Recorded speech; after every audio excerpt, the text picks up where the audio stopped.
Right, it was very bouncy coming up here, so let's see how much water I've lost. A bit. Not too much, I don't think. You can see it leaks a little bit out there. I don't think I've lost too much water. Let's have a look inside. It isn't that filled. Oh no, there's still loads left.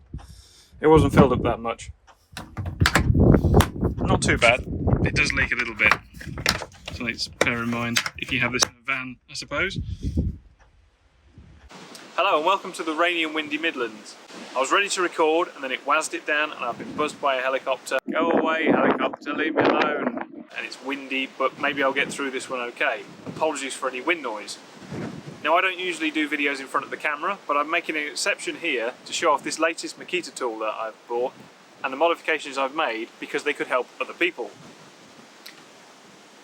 This is the DWH080 18x2 36 volt cordless pressure washer. It comes with its own 50 litre tank, and as standard you're supposed to use this suction hose to get the water out of the tank and into the pressure washer that sits on the top. But I've read reviews and seen videos that says this doesn't work properly. It can't prime correctly and you don't get the pressure out of the machine that you should. And I want my machine to work properly.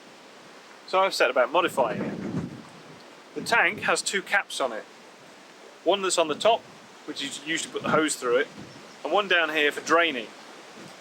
But I decided to modify that cap and make my own with a 3D printer that has a hose fitting inside it, so I can just use a normal hose to connect up to the pressure washer. This is the first prototype, which is knurled, and it has a hose lock fitting that goes inside. This is an aquastop fitting which has an O-ring and a piece in the middle that is supposed to seal and stop the water coming out. Works great on mains pressure, but this isn't mains pressure by any means, so it can't seal correctly. I also couldn't tighten this enough to tighten against the rubber ring inside, and the body of this whole thing just wouldn't seal against the plastic. So I revised it. I got a Gardena fitting, which is much better. It has a better sealing system. I turned this into a nut so I can tighten it properly with a giant 3D printed socket. And I've made this plug that goes in the end as well. This is just a normal hose fitting with a plug in the end. The Gardena fitting actually screws in now so it seals properly, and I'll make this part available on MakerWorld and Thingiverse.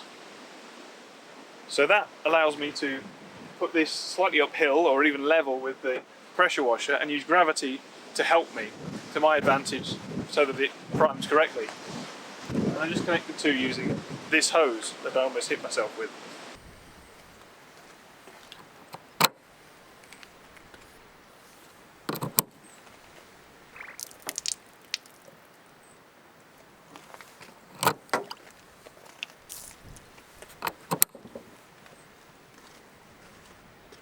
That's one of the two issues sorted. The pressure hose itself that comes with it is 5 meters and it's a little cheap. A little plasticky and a little cheap. The lance itself seems fine. I haven't used it because I already have a 10 meter Karcher hose, which is much better quality, and the Karcher gun. And this uses the quick fitting system. So I have a couple of adapters on here that I'll show more closely that allow me to connect the Karcher quick fitting to this. You just push that in. It's a lot easier to connect to this than it is to the Karcher pressure washer.